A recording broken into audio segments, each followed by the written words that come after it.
Pessoal, eu estou gravando essa videoaula para falar sobre o tema da semana 3, né, do volume 3. Aí.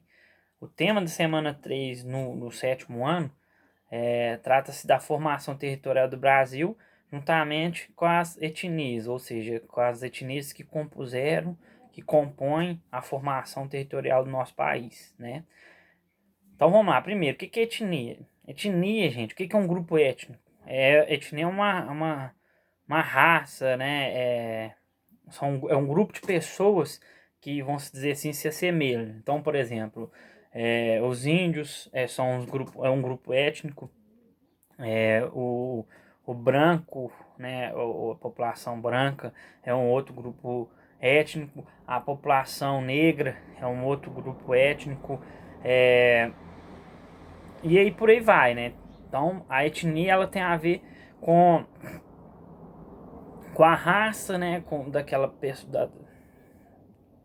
pessoa, daquele grupo, tem a ver com a historicidade, ou seja, com a história, com a cultura também daquela pessoa, né, por exemplo, se a gente tem os grupos, eu falei do grupo étnico indígena, né, o grupo étnico indígena, dentro dele tem várias etnias diferentes, porque vai ter tribos diferentes e aí eles vão pertencer a etnias, costumes, culturas, histórias diferentes, né? Isso tudo influencia dentro de uma etnia, ok? Então, etnia é nada mais que isso, né? Grupo étnico são nada mais do que isso. Falando sobre a formação territorial do Brasil. Bom, o Brasil, primeiramente, quem que vai ocupar esse território onde que a gente ocupa hoje? O índio, né? O grupo étnico indígena. Ele é o primeiro a ocupar, né? Depois, com a colonização, a gente tem a ocupação dos europeus, né? Predominantemente dos portugueses, mas de outros também, né? Ao longo dos anos, outros europeus vão vir também. Então, a gente tem a ocupação do branco europeu. Na época da escravidão, a gente vai ter muita ocupação também do negro africano, que era o principal escravizado na época da escravidão, né? E com o tempo, né? E aí a partir desde essa época, desde a chegada dos colonizadores, já com o grupo étnico dos brancos europeus com o grupo étnico dos indígenas, já começou a ter uma miscigenação. O que é miscigenação? Mistura de raças, mistura de etnias, já começou a ter aí. Isso vai se perpetuando, né, cada vez mais ao longo dos anos.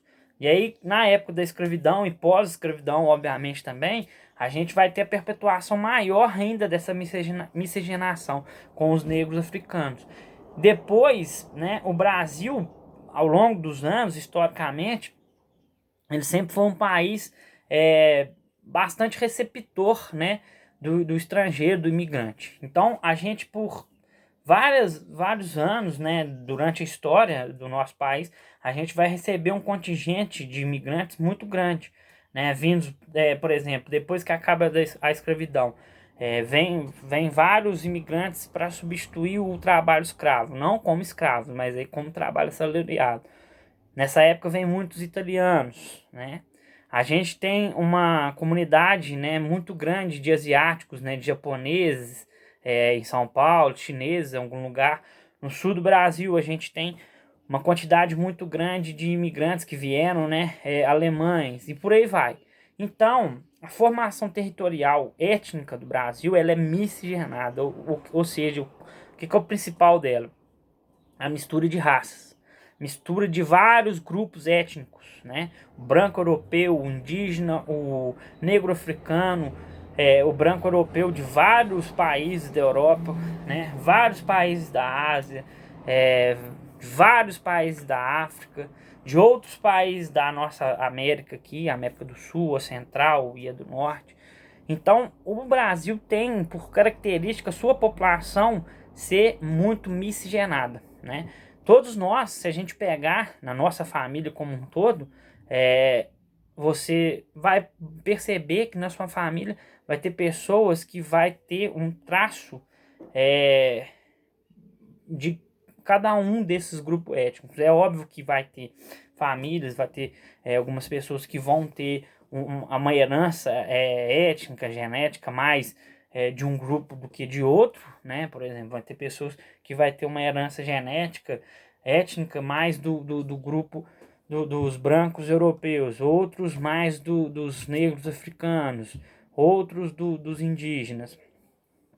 Mas a composição dessa mistura também traz para o brasileiro uma população miscigenada, né? Então a gente é fruto dessa miscigenação. Dentro das nossas famílias vai ter várias pessoas de vários tipos de grupos étnicos diferentes. Isso é comum. Então a população nossa é um resultado dessa mistura, dessa miscigenação, ok? Aí só para vocês terem uma ideia, aqui tem um gráfico, né, um material de vocês podem olhar, mostra grupos étnicos na população total do Brasil, né? Aí tem as etnias, porcentagem da população em 1950, porcentagem da população em 80 e em 2010. Aí tá lá, aí mostra brancos em 1950, 61,7%, 80 cai para 54,7%. E em 2010 cai mais ainda para 48,4%. Negros, 1950, 11%. 1980 cai também para 5,9%. Em 2010, 6,8%. Pardos, 50, 26,5%. 80, 38,5%. 2010, 43,8%. Observem como que os pardos aumentaram, porque o pardo ele tem uma característica de ser fruto, né? As pessoas pardas elas têm essa característica de ser fruto dessa miscigenação, dessa mistura de raças. Olha como que sobe o pardo. Os negros e os brancos caem e os pardos sobem, né? Por quê? Porque é fruto dessa miscigenação, dessa mistura étnica, dessa mistura de raças. Os amarelos ou indígenas, 0,6 em 50, 0,6 em 80, 0,9 em 2010. Os indígenas, infelizmente, são os verdadeiros donos, vamos dizer assim, da nossa terra, né? Mas hoje eles vão estar presentes nessa miscigenação. Então, por exemplo, pode ter pardos que tem essa herança étnica e indígena, mas o indígena mesmo, só sem essa miscigenação, que são as tribos indígenas mesmo, elas foram quase que dizimadas, né, na época da colonização. Aí lá em 1950, 0,6% só dessa população. E em 80 também. Agora aumentou um pouco, em 2010, 0,9%, né? E esse aumento tem a ver com a preservação das áreas, da preservação desses grupos étnicos, que é de suma importância, né? É até uma questão de moralidade, é uma questão de justiça, né, para com os verdadeiros donos dessas terras, são os índios, né? E hoje, no atual momento, a gente vê inclusive muito ataque às terras indígenas, né? A gente vê muito se falar em não proteção desses grupos étnicos indígenas. A gente vê se falar muito, né, até por parte do poder público, do governo, não manutenção e preservação das terras indígenas, o que é um absurdo, né? Preservar esses grupos étnicos indígenas e as terras deles, como eu disse, é uma questão moral, é uma questão de justiça. Eles são verdadeiros donos, vamos dizer assim, dessas terras aqui que a gente ocupa hoje. Não declarado 0,2 em 50, 0,3 em 80 e em 2010 0,1. Não declarado é porque na hora do censo, do recenseamento, eles podem te perguntar e você não declarar, não querer declarar ou não saber, e aí fica como não declarado. E aí o total lá embaixo. Então só para vocês terem ideia como é miscigenada a nossa população, né?